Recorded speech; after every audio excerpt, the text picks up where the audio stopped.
एकीकडे यावर्षी इतक्या मुलांना UPSC क्लिअर करण्यासाठी त्यांना मार्गदर्शन करण्यापासून नक्षलवादाच्या सोडवणुकीसाठी अ, अनेक वेगवेगळ्या प्रकारची कामं आहेत. मला खरं तर ज्या पद्धतीचं काम तुम्ही केलंय आणि जिथून सुरुवात करून पाथर्डीसारख्या छोट्या गावामध्ये जन्मलेला, शिकलेला एक मुलगा आज आपलं नाव वेगवेगळ्या कारणांनी वेगवेगळ्या क्षेत्रांमध्ये असं चमकवतोय. खूप अभिमान वाटतो आम्हाला. तर त्या सगळ्या प्रेरणादायी प्रवासाच्या बद्दल ऐकताना म्हणजे काय आहेत तुमच्या प्रेरणा? तुम्हाला का वाटलं की आपण मुळामध्ये प्रशासकीय सेवेत जावं?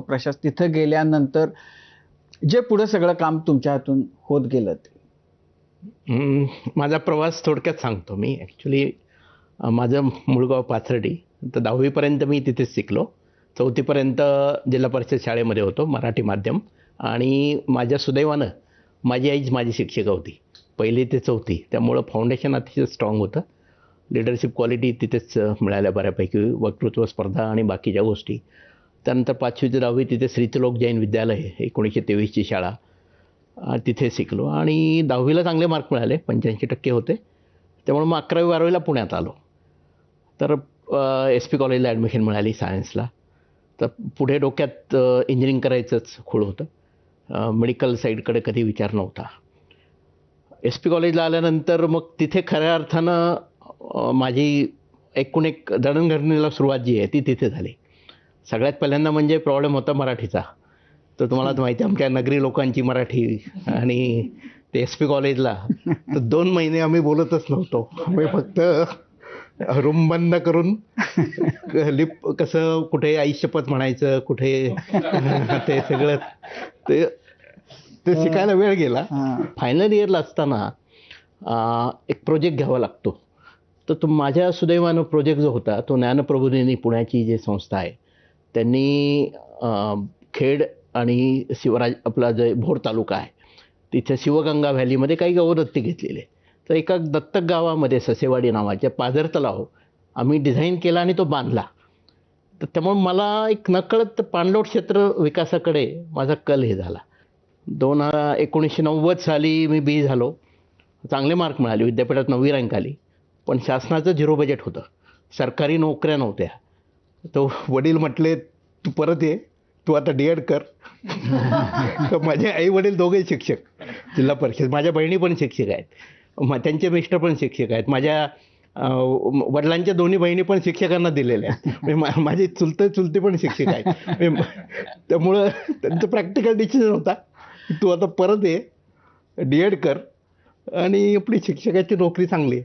पण त्याचवेळी काय झालं नेमकं, तर 90 साली 2 गोष्टी महत्त्वाच्या होत्या. एक म्हणजे आपले भूषण गगराणी साहेब भारतात 3रे आले. मराठी वाङ्मय आणि इतिहास हे 2 विषय घेऊन आणि त्यांनी मराठीत लिहिलं होतं.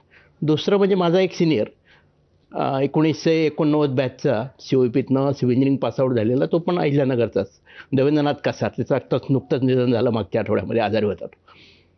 तो पण मराठी वाङ्मय आणि इतिहास घेऊन 1990 साली त्याची 540 रँक आली आणि त्याला रेल्वे प्रोटेक्शन फोर्स सर्व्हिस मिळाली. त्याच्यातनं आमची ट्यूब पेटली, अरे हे विषय घेऊन असे आपण UPSCची परीक्षा देऊ शकतो आणि मराठी माध्यमातून लिहू शकतो. त्यामुळं आपण जरी बॅकग्राऊंड रिजनल मीडियमचा मराठी माध्यमाचा असला तरी काही फरक पडत नाही. त्यामुळे आपण काहीतरी करायचं. मग त्यावेळी क्लासेस नव्हते महाराष्ट्रामध्ये, फक्त एक पुणे विद्यापीठामध्ये कॉम्पिटेटिव्ह एक्झाम सेंटर होतं. मग तिथे आम्ही ॲडमिशन घेतली, तिथे अभ्यासही सुरू केला. 93 साली मी मुंबईच्या state institute for administrative career त्यांची एंट्रन्स दिली डिसेंबरमध्ये. आम्ही नेमकं बाबरी मस्जिद 6 डिसेंबरला पडल्यानंतर मुंबईत मोठी दंगल झाली.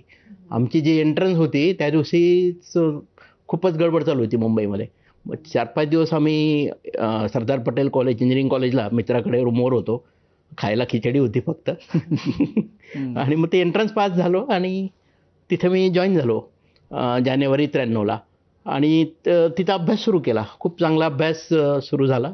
मराठी वाङ्मय आणि इतिहास 2 विषय. खूप चांगले प्राध्यापक तिथे मिळाले. रमेश तेंडुलकर सर, सचिनचे वडील, मराठी वाङ्मय शिकवायचे. विजयाताई राजाध्यक्ष होत्या.